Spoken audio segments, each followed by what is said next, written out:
Hi, my name is Angel. Welcome back to my channel, and welcome to my second Magnolia Parks series reading vlog.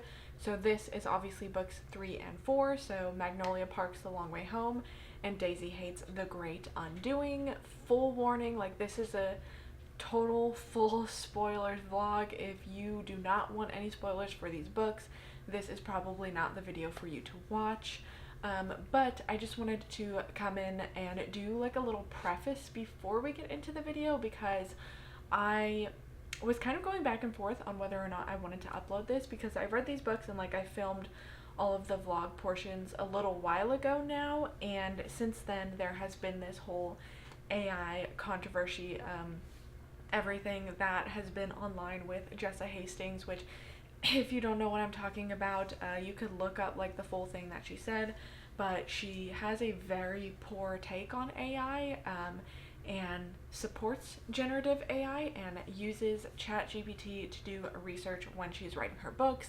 And I just want to make it very clear that like I do not support generative AI. I am absolutely against that, especially when it's encroaching on the creative space like it is, and which is kind of what sparked that controversy in the first place, I guess, with this author. I don't agree with the things that she said in that, and that's why I was kind of going back and forth on even uploading this, because I do enjoy her writing and I will continue to read like the rest of the Magnolia Parks series, but do I necessarily want to be like out and loud and out about it online? Does that make sense? So I was like, do I even upload the video? Because like, is anybody gonna even want to watch that after like all this stuff?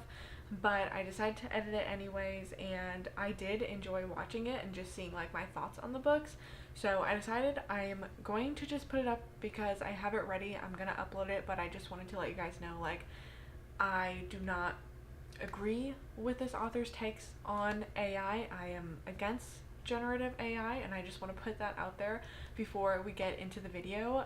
But let me know if you guys have a preference of if you would want to continue seeing the vlogs for the later books in the series, or if we should just call it quits after this episode. If you have a preference or an opinion, let me know down below.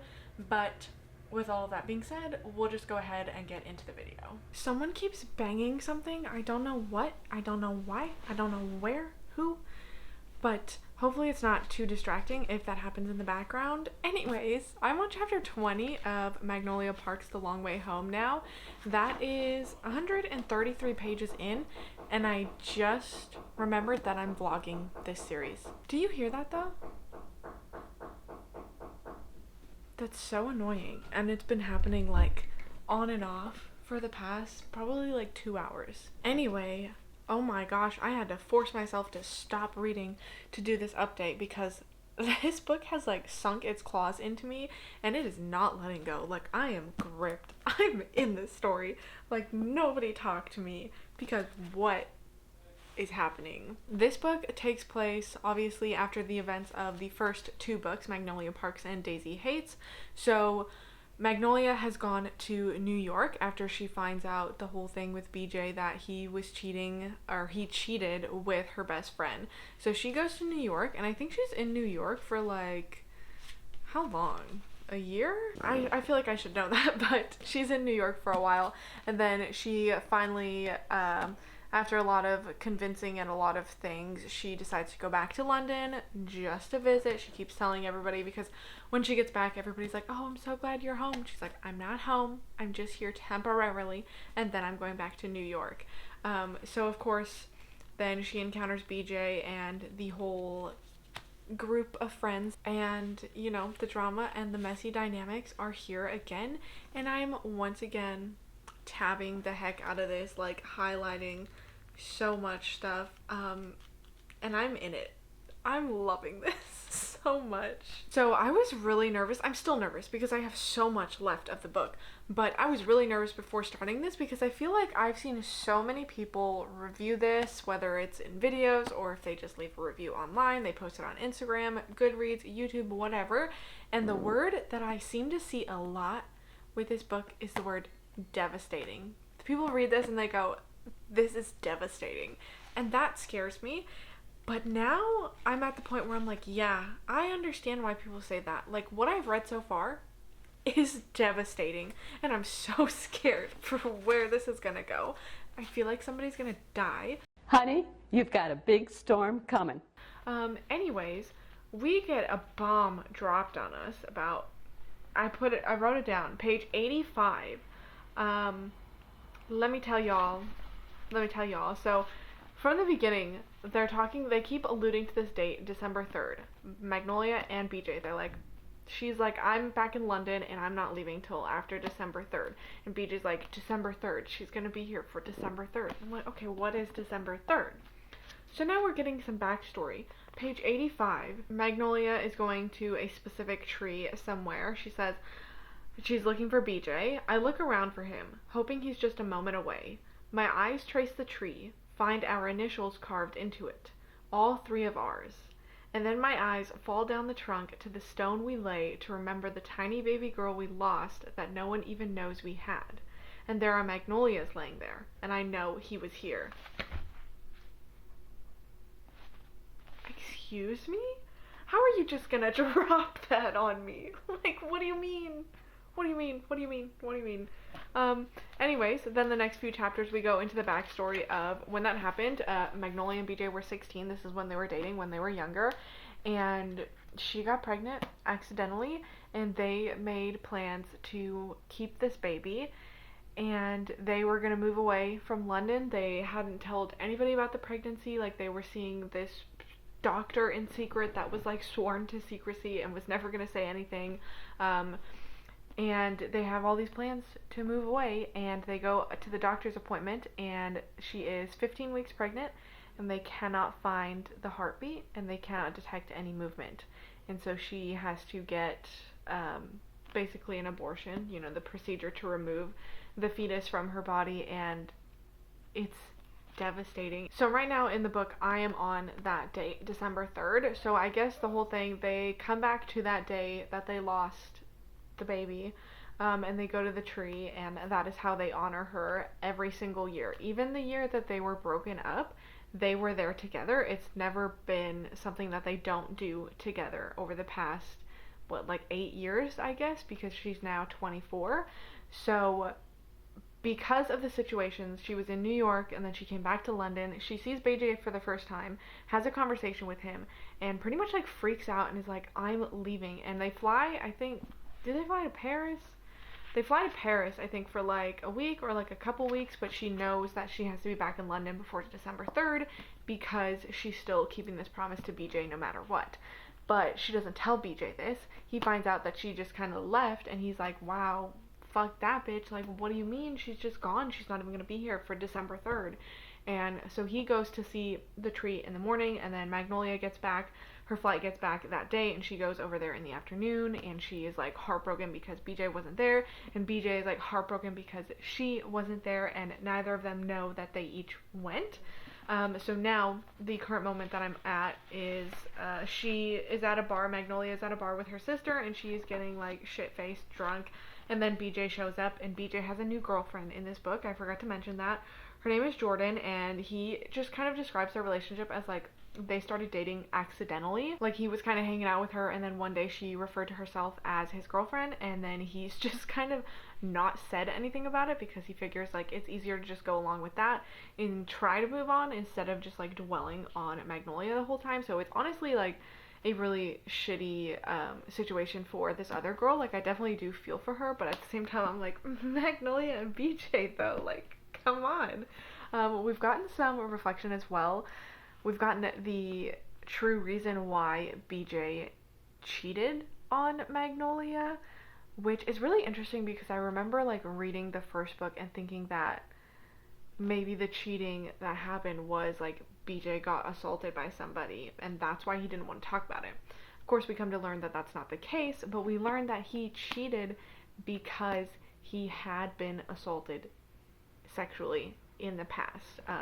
He explains it in detail. He's telling us really the reasoning behind it. So it's of course that doesn't excuse cheating on somebody, but it allows Magnolia to gain more understanding into BJ and the way that he is, why he sleeps around so much. So I'm loving this. I don't know how to feel. This is definitely like one of those books, like one of those series where it's like, okay, you know that these people, like, this relationship is not healthy. They have both done some pretty terrible things to each other, and their whole dynamic is so out of balance. You can definitely tell it's like a trauma bond, but it's also at the same time like you're reading like the yearning, and you're reading like the love that these people have for each other and the connection that they have for each other that, you know, nobody else will ever understand or ever feel that way. So how do you walk away from somebody that, like, you know, you're bonded to like that? And I think that's why it's so fascinating to read this. The writing is stunning. I am loving the group dynamics. The tension as well in this is so good because of the fact that Magnolia was gone for so long, because of what happened with BJ, the fact that Jonah, one of the friends in the group, knew that BJ had cheated with Magnolia's friend, and it's just really thrown off the dynamic of it all. And then we have BJ's new girlfriend. It's just so interesting. The tension is there, and Jessa Hastings is just like such a talented author. Like the way she really sets the tone, and it's like, even, you know, there's so many like funny moments and like comical things within the dialogue, and it just feels so real, like real people actually having a conversation. And then we get to one of those moments where, you know, we're dropped with this fucking horrific thing that happened in the past, but despite everything else that's happening, and it's, you know, messy drama, and it's fun to follow and all of this, she still puts like heart into her novels and brings in these emotional sides, and I feel like sets the tone really well from like one page to the next. Like you can tell, like, okay, something's about to happen, something's about to be revealed, and I think she does an excellent job of like that build up to something like this, where yes, it comes out of nowhere, but at the same time I'm like, okay, I know something's happening. So as I'm reading, I am jotting down like page numbers of specific quotes that I want to talk about. Of course, like, I'm highlighting and tabbing stuff, but I'm just writing down like page numbers that stand out. So of course I said page 85, which I just read you, is when we learn about the baby. Magnolia pretty much has a breakdown after this. She says, "He was here and now he's gone. I feel like someone places a vacuum over my mouth and sucks the air right out of my lungs. I lose him again, and I lose her too, for the billionth time in my life, and I feel like the world is ending again. Is it horrible or miraculous that you can feel that feeling so many times throughout your life? Miraculous, you survive. Horrible, you live to feel the world slipping out from under you again." And it's just, oh my god. And then of course we get to BJ's chapter where he is telling us how he feels about, you know, the loss of their baby. He says, "An old kind of grief for someone I've never even met. Someone I wanted to meet, though. Someone who's changed my life anyway. Maybe it's more the mourning for a life we imagined. It's gotten easier over the years. Funny with pain how it propagates itself, grows into you, becomes a part of you, shapes you a bit." And he's talking about at the end of the night, "I'm ready to crash out for the night. Sleep it off. Sleep off losing the only girls I've ever loved." And that hit me. I'm not even gonna lie. That got me. So it's been really interesting to get more background into their relationship and their story, and then seeing the way that they both went through this horrific thing, this tragedy, separately and then also together, how they relied on each other through it. Trauma bond, yes. But I'm just loving this so far. Like I said, I'm like hooked, and I expected nothing less. BJ is doing a great job in this book at pissing me off, because how does he have a girlfriend that he like accidentally has as a girlfriend, and he's like, "Oh, but I love Magnolia, but I can't be with Magnolia because I need to go to therapy and be better for Magnolia," but then he won't break up with his girlfriend, even though he's thinking about, like, he's like, "Oh, I have sex with my girlfriend and I'm thinking about Magnolia." Why don't you break up with her? I thought you were trying to be a better person. Like, what do you mean? And then I just read chapter 33, and Magnolia goes to BJ's house the day after Christmas and is like, "BJ, I'm in love with you." And BJ says, "Why are you telling me?" I don't know, BJ, what do you think? Like, what do you think? And then he's saying, like, oh, you dated my best friend, you dated Tom, you dated everyone, you moved to another city in the middle of the night, you were gone for a year. You don't do that shit when you love someone. And Magnolia says, you cheated on me when you loved me. He says, yeah, but that was different. No, it wasn't. BJ, be so for real. No, it was not. And then, yeah, that's pretty much it. And he just, like, leaves Magnolia crying. I'm trying to like you. I'm trying to root for you. But how can I do that when you're so dumb? And then he's like, okay, I'm finally gonna go and break up with my girlfriend. Because, you know, I, like, think about somebody else when I'm having sex with her. And then he goes to break up with her and ends up allowing her to move in with him. Because he doesn't know how to stand up for himself and tell this woman no. Just say no. I don't want you to live with me. We got a lot to go in this book. But BJ better get his shit together, because, like, what is wrong with you? And then after this whole thing with Magnolia, goes to his POV, and he says, I've waited for her to say that since she left me. There she was, saying everything I've wanted to hear, and I couldn't say it back. Why?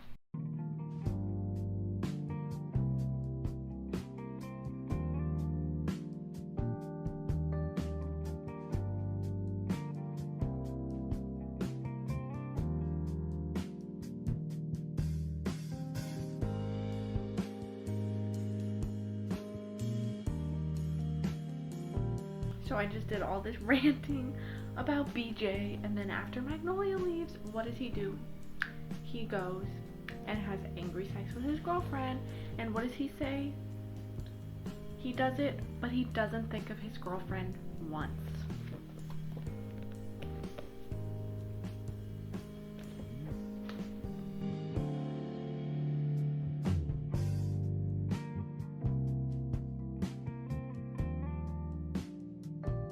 I feel so bad for their friends, because how annoying and, like, emotionally exhausting would it be to be around these two all the time? Oh god.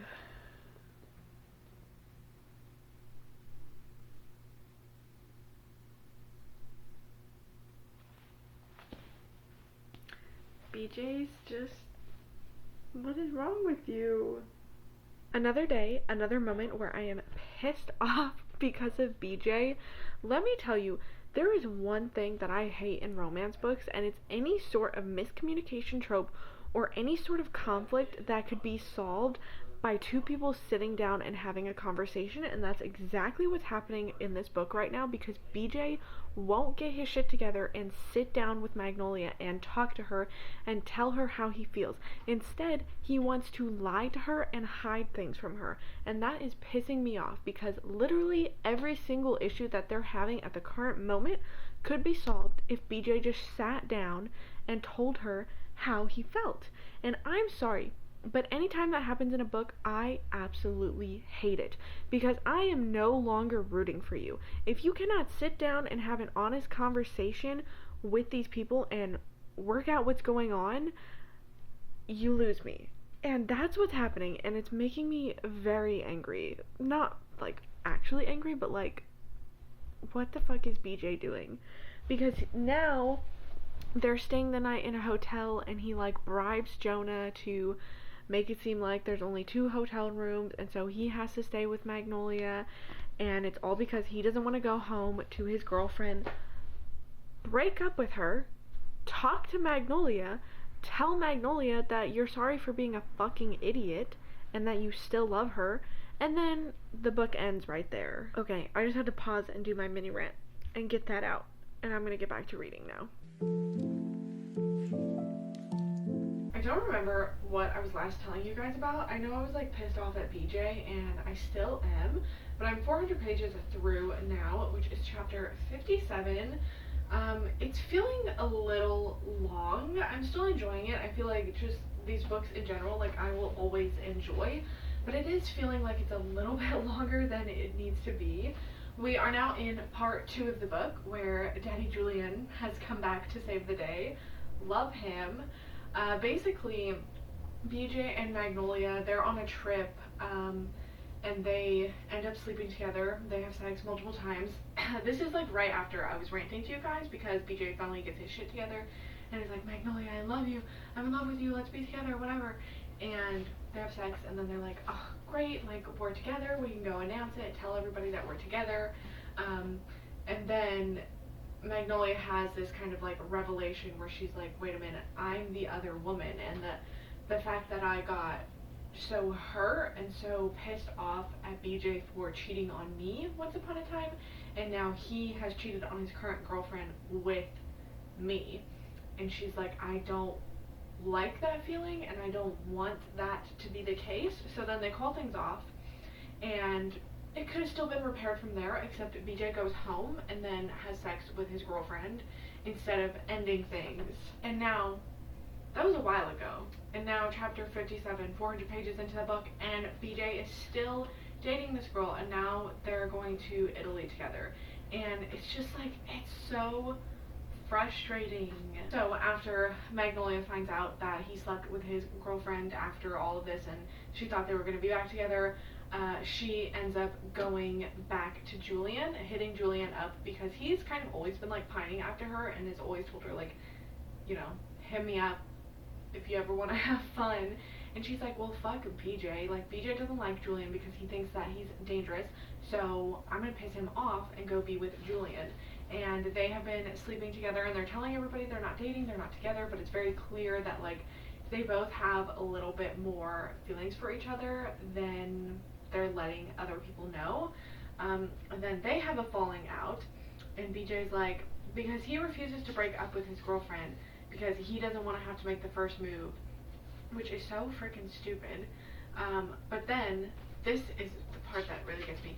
Chapter, where was it? 55.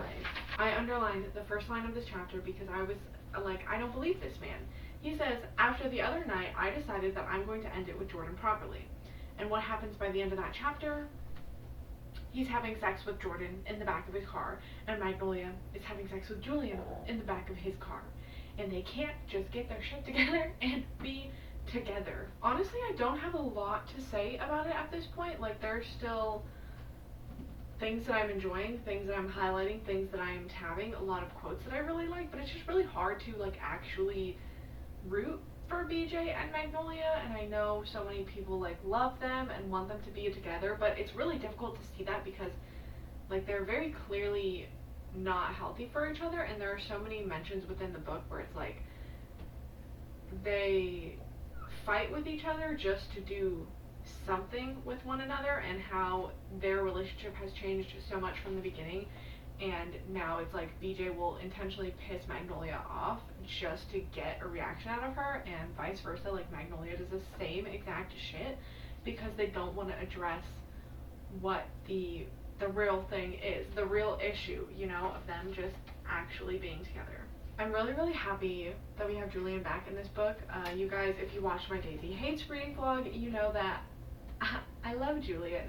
He did make some questionable choices at the end of Daisy Hates, but clearly things are like, something worked itself out, which we will learn in the next Daisy Hates book, because Julian and Daisy seem to be on pretty good terms, and that's been really fun, is getting like the little snippets of Daisy and Christian and their relationship. I think it will be so interesting to read the next one and get Julian's perspective. But that's really all I have to say about this book. Is like, my favorite parts of this are definitely the parts with Daisy and Christian and Julian. I think out of the main like cast of characters, I think Christian's my favorite. Like, he's just so effortlessly funny, but also seems like a chill guy, and like generally most of the time is pretty nice and like caring towards Daisy. Obviously he has his moments, but like nowhere compared to Mr. BJ Valentine. Christian can do no wrong if you put him next to BJ. I'm really curious to see where that goes within the last 200 pages of the book. I'm really, really excited to see how the book ends, but I'm really, really scared to see how the book ends. But I'm liking following Magnolia and Julian's relationship. BJ is just continuing to piss me off. I just don't understand Like, I like, in this book, we are definitely getting a deeper insight into the characters and why they are doing the things that they do, and like seeing more into their feelings and like their mental health. BJ's in therapy, Julian's in therapy, Magnolia needs to be in therapy, but she's not.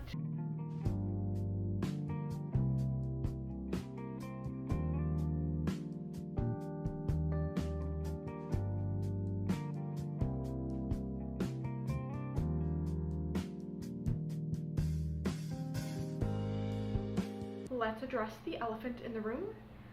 Yes, I did wash my hair, hence it being wet.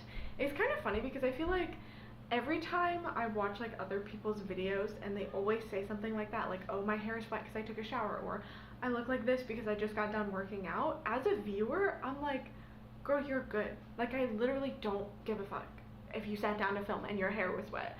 But then like as somebody like filming, when you sit down to do it, it does feel weird. I'm like, I have to address the fact that my hair is wet because I watched it, or else everybody's gonna think I'm a weirdo. Like, why would anybody ever think that? Side tangent over. I'm here, it's the next day. I finished Magnolia Parks The Long Way Home last night before I went to bed, and I'm ready to do my update. This is gonna be hard. So we all know I love the first book, right? I love the first Magnolia. I gave it 4.5 stars. Daisy Hates I loved even more. I gave it 5 stars. And it really does pain me just a little bit to sit here and say that I think I have to give this book 3 stars. And that's not even like a bad rating. It just feels very sad for me to have to be doing it. And a lot of it really just goes back to everything that I've kind of expressed to you guys already. Like, this is like a 600-page book, and it did not need to be 600 pages because it was just kind of like the same thing happening over and over again, to the point where like even some of it just like felt like 90% of it was just like a repeat of the first book. I do like that we got a little bit more insight into Magnolia and BJ's characters and who they are as people, and then also like what they've gone through personally, the trauma that they've endured personally. And I liked seeing that and getting more depth into why they do the certain things that they do. But majority of the stuff with their relationship was very, very repetitive, and it relied heavily on the miscommunication trope, which I know I've told you guys I hate.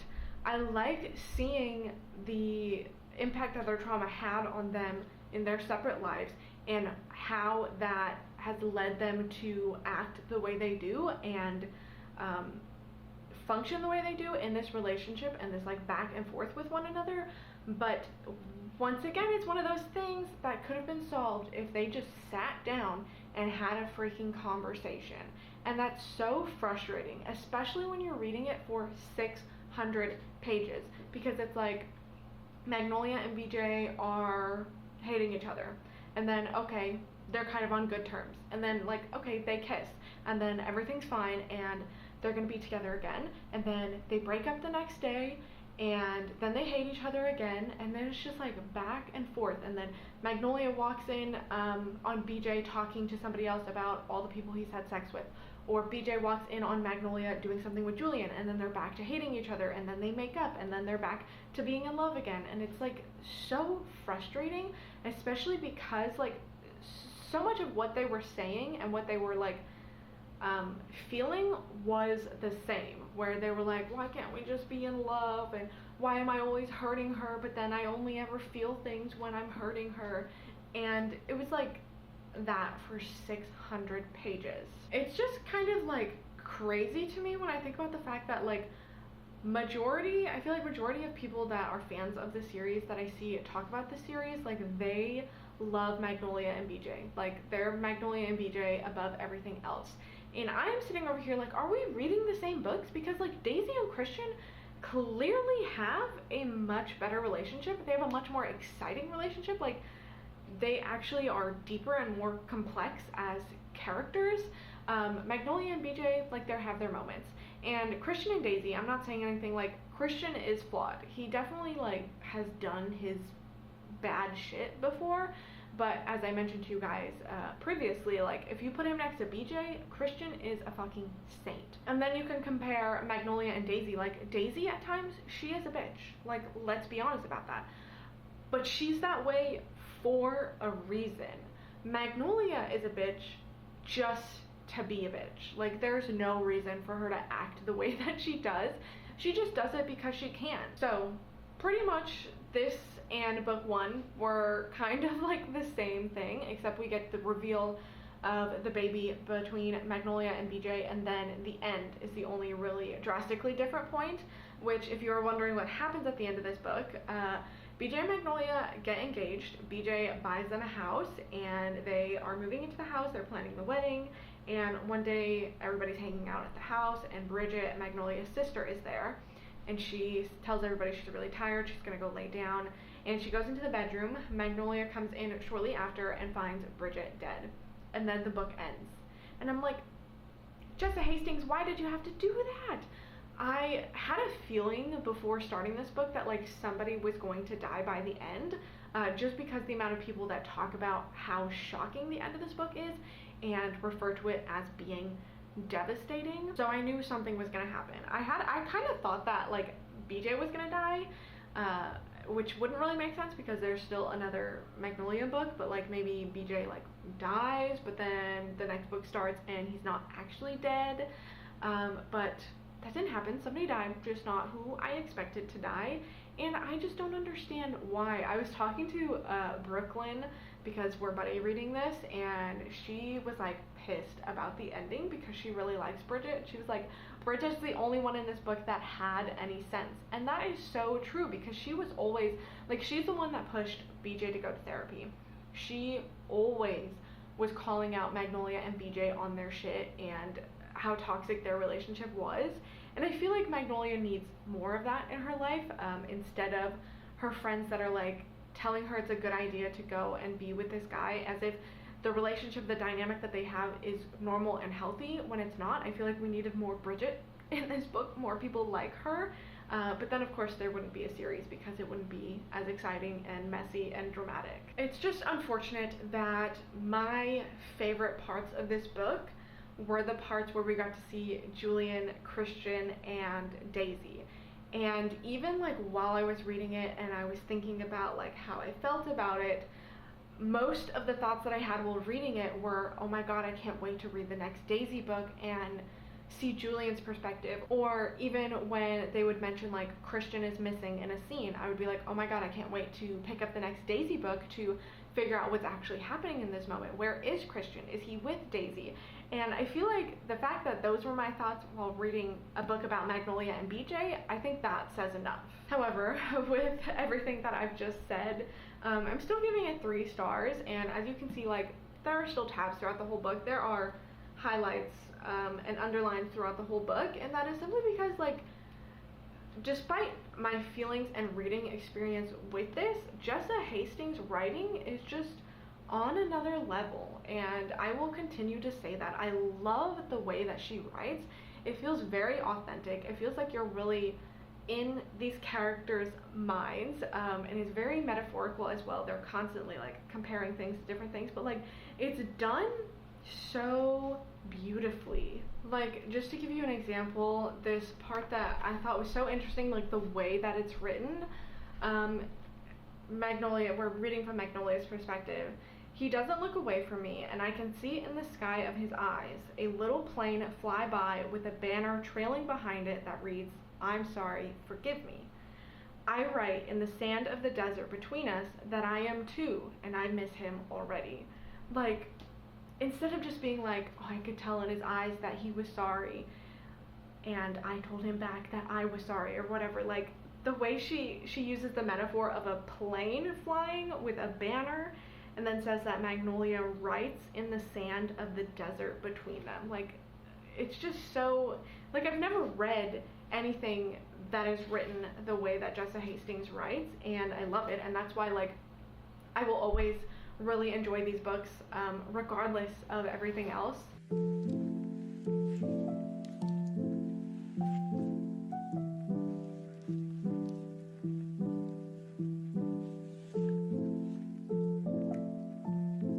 My boyfriend said I should start wearing this in my videos, but it doesn't even fit on my head.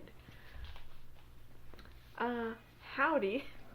I am 100 pages into Daisy Hates. I'm taking this hat off. We're not doing that. Anyways, what am I? 101 pages, and I just finished chapter 15, so I figured now is a good time to do this update. First of all, I am mad at Miss Jessa Hastings, because why is Magnolia Parks over 600 pages, and this one is not even 500? And I'm loving it so much more already. Like, why? Magnolia Parks did not need to be that long.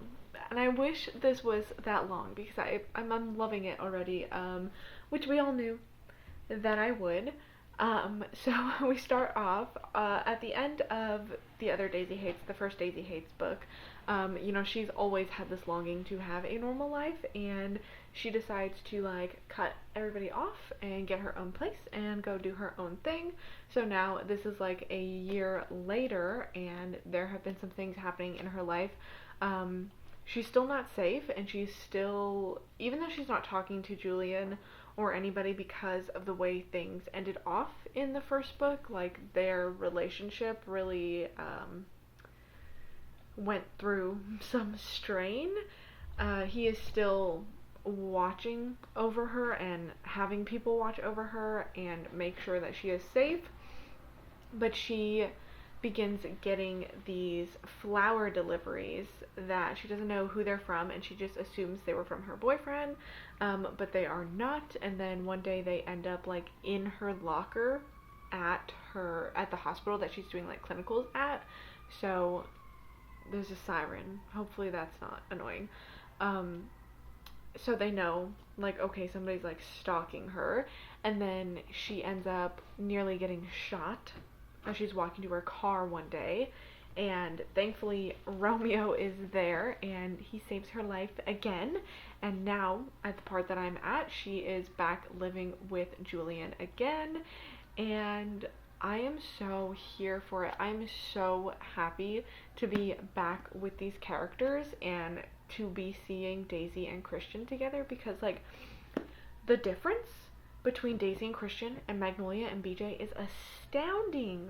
Like, Christian, you can tell, really truly loves Daisy, and Daisy loves him, and Christian loves her so much that like all he wants is for her to be happy, and whether or not that's with him, it doesn't matter to him. Like, of course he wants to be with her, but even if she's with somebody else, if she's truly happy, that's all he cares about, and that is real love. Versus Magnolia and BJ, where they're like, oh, I kind of like hurting the other person that I'm supposed to be loving. Why do people like that?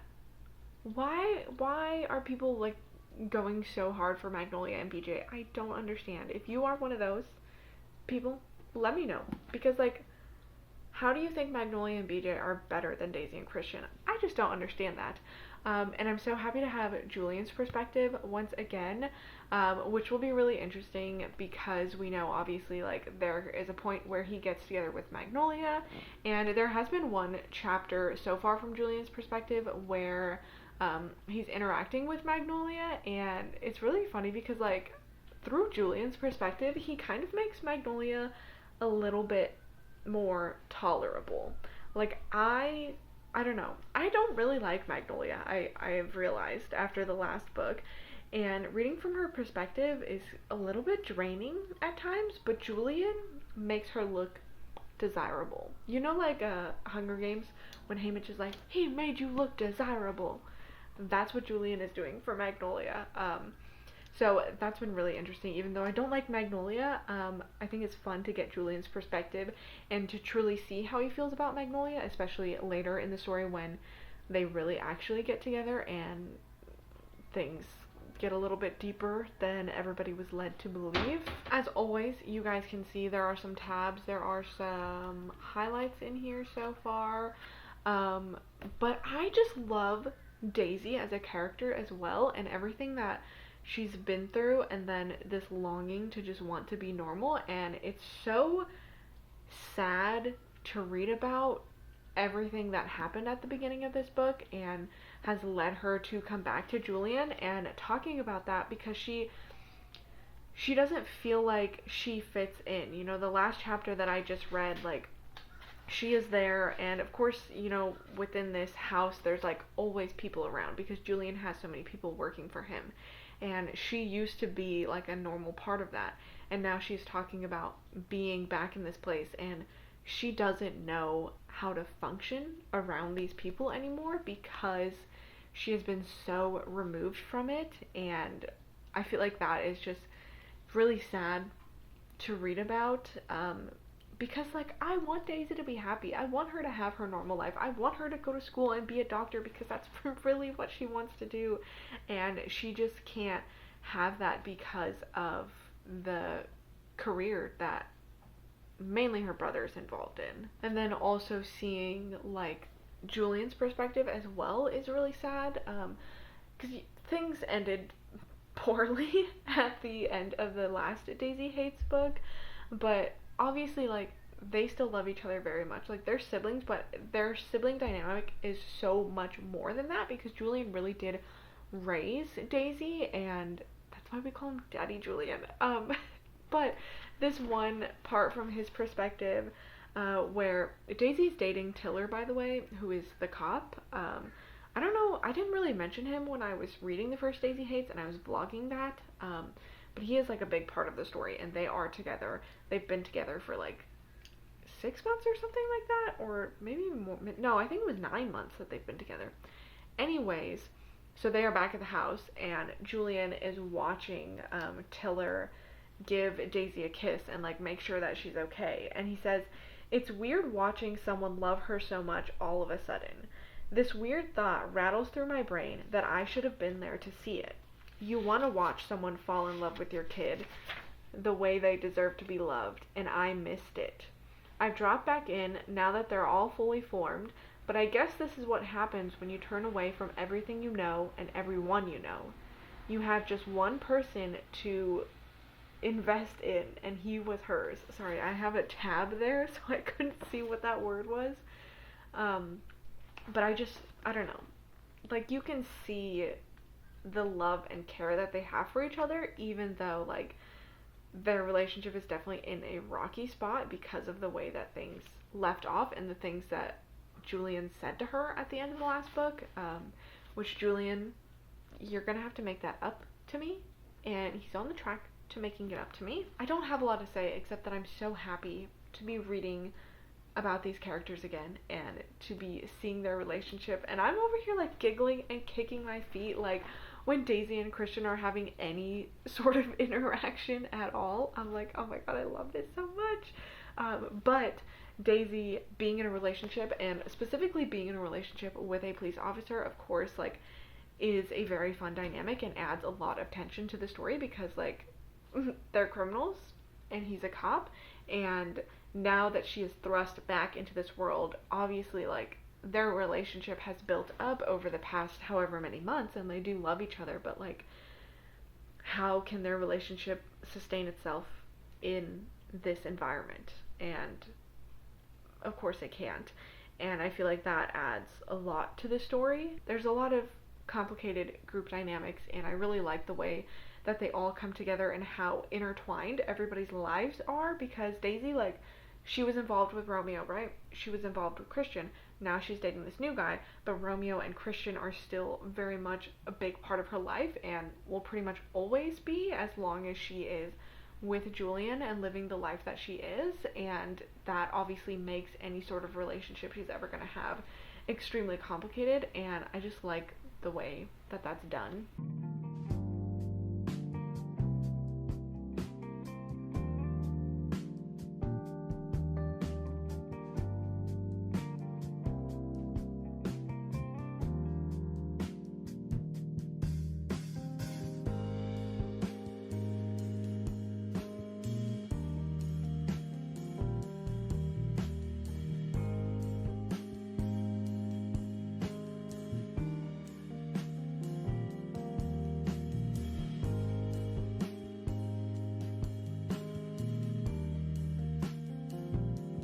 Okay, I actually really liked the end of the chapter that I just read, the end of chapter 25. It is a chapter from Julian's perspective, which I've been really enjoying because I was waiting for that in the last book because, you know, he gets involved with Magnolia and it's very clear that he has more feelings towards her than he is letting on.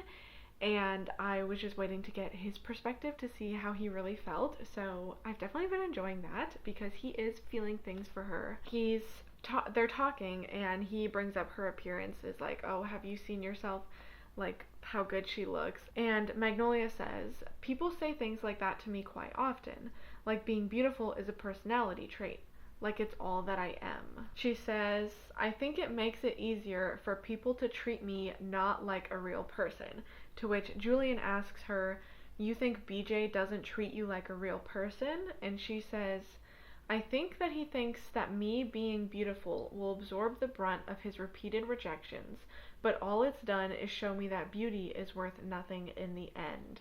And Julian gets mad at this. He says, fuck it, I hate him. I didn't before, but I hate him now. And I really like this because you can tell that Magnolia's all sad and she's like nervous because they're getting ready to go to a party. And she's like, what if BJ's gonna be there? He tells her, knives out. Remember, we're making him bleed.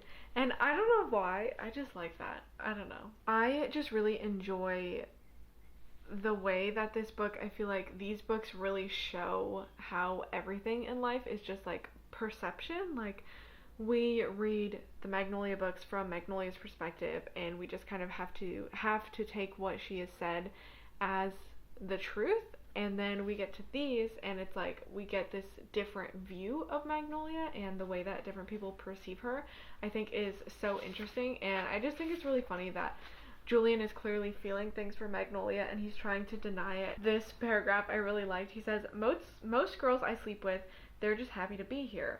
But with her, it's me who's happy she's here. I mean, I'm not happy. Like, don't read into that. I'm indifferent, right? But, I mean, it's fine she's here. I don't care. He's lying to himself that he does not care about Magnolia, and it's just really funny to witness. Anyways, I also just read a Daisy chapter that had no footnotes in it, and I felt like that was very strange. Like, I don't know if Jessa Hastings just, like, forgot that one chapter to put the footnotes in there, but they weren't there, and it was an odd experience.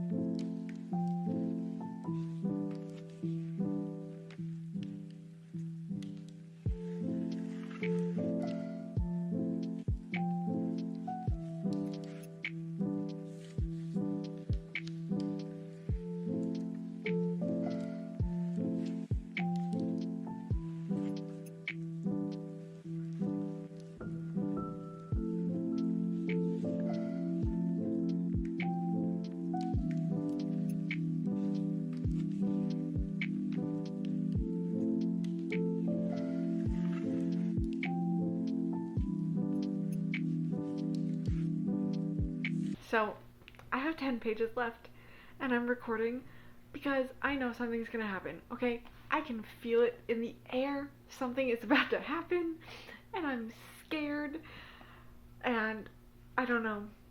I feel like if I put the camera on, then somebody's here with me to witness whatever's about to happen, because I'm nervous. Okay, alright, okay. Am I ready? Let's do this. Let's do this.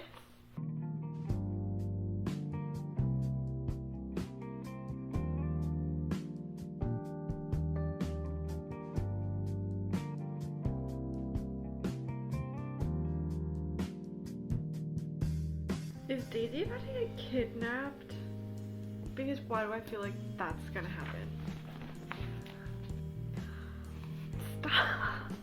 Is it gonna be like what happened to Daisy and Romeo? How like they were torn apart? Stop.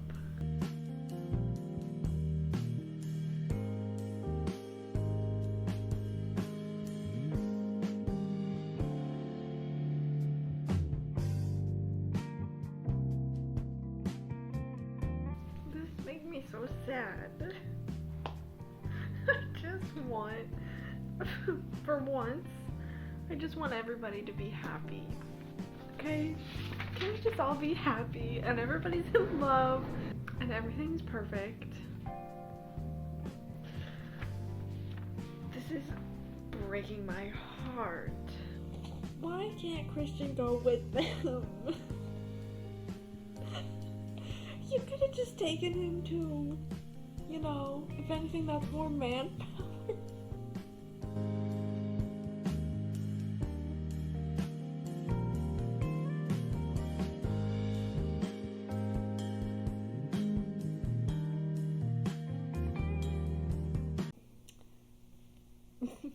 Five stars.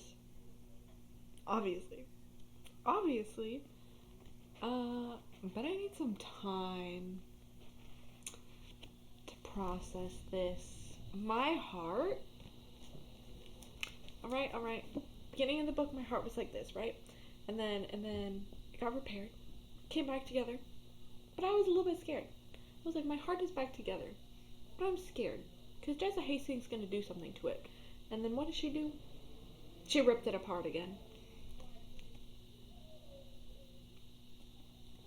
And the fact that there's not even another Daisy book published at the moment. Like, I'm gonna have to wait to get to see Christian and Daisy again. That hurts me. That takes my already broken, ripped apart heart and it just like shatters it even more.